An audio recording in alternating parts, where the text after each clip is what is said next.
सभी पत्रकार बंधुओं को नमस्कार। उत्तर प्रदेश में घोसी उपचुनाव का जो नतीजा है, ये 2024 के पहले लोकसभा के चुनाव के पहले एक बड़ा संकेत है कि उत्तर प्रदेश और देश की जनता अब जुमला पार्टी को हटाने का मन बना चुकी है।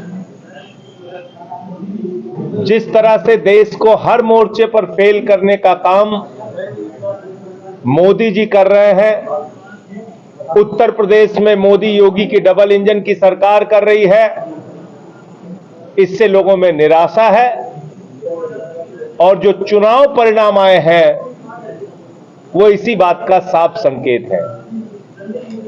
पूरी की पूरी उत्तर प्रदेश की सत्ता, सारे मंत्री और विधायक, राजभर जी की पार्टी, निषाद जी की पार्टी, अपना दल, महान दल, सारी पार्टी मिलकर समाजवादी पार्टी के प्रत्याशी, इंडिया गठबंधन के प्रत्याशी के खिलाफ प्रचार कर रहे थे और 1,24,000 वोट वहां समाजवादी पार्टी के प्रत्याशी को मिला। 43,000 वोटों से जीत हासिल की। तो कहीं ना कहीं एक बड़ा संकेत है 2024 के लोकसभा चुनाव के पहले कि अब जनता मन बना चुकी है भारतीय जुमला पार्टी को हटाने के लिए। और उपचुनाव के पूरे नतीजे को अगर आप देखते हैं तो यह भी साफ हो गया है कि इंडिया का गठबंधन जो है वो बुरी तरीके से बीजेपी को पराजित करेगा, एनडीए को पराजित करेगा। इंडिया वाले जीतेंगे, अडानी वाले हारेंगे।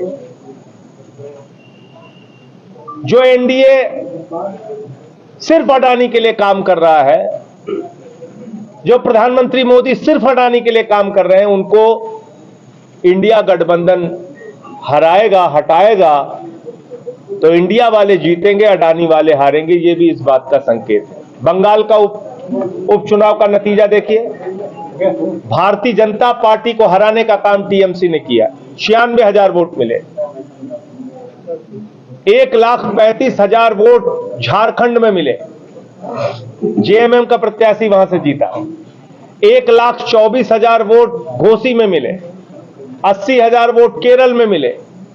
तो पूरा का पूरा जो इंडिया का गठबंधन दल है उसका जो परिणाम है उपचुनाव का, ये भी यही कारण है मोदी जी के घबराने का। और इसीलिए वो कह रहे हैं कि अब इंडिया के नाम से गठबंधन बन गया है तो हम इंडिया का नाम ही बदल देंगे। इतनी घबराहट, इतना डर, इतना भय प्रधानमंत्री नरेंद्र मोदी को। कल को भारत के नाम से गठबंधन बन जाएगा तो आप देश का नाम ही बदल देंगे, कहेंगे ना हम इंडिया रखेंगे ना भारत रखेंगे, हम देश का नाम बीजेपी रखेंगे। ये किस प्रकार का डर और भय है?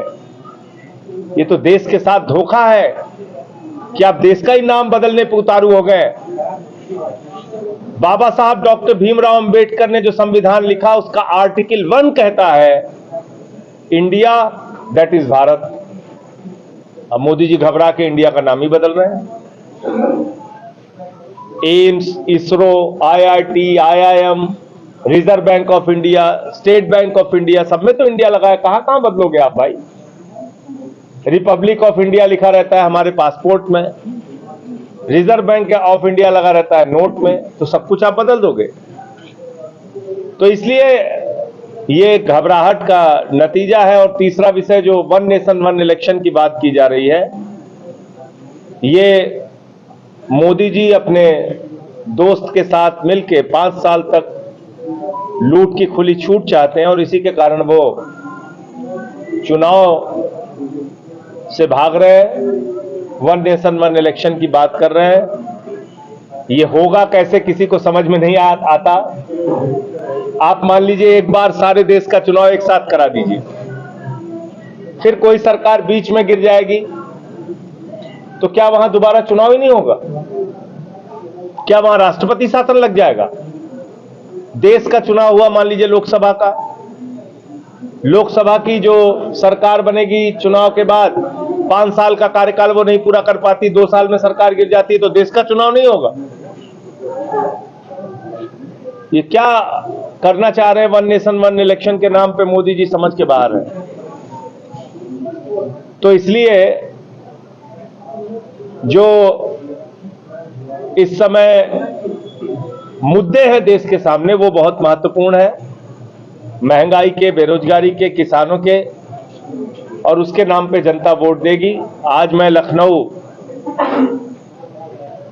शिक्षक प्रकोष्ठ के सम्मेलन में आया हूं और हमारे पार्टी के लिए शिक्षा ही प्राथमिकता है, स्वास्थ्य प्राथमिकता है। हम इन्हीं मुद्दों पे काम करते हैं।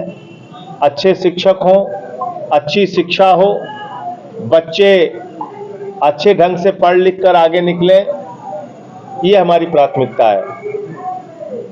और इसी के लिए हमारी पार्टी अलग अलग राज्यों में जाके काम कर रही है।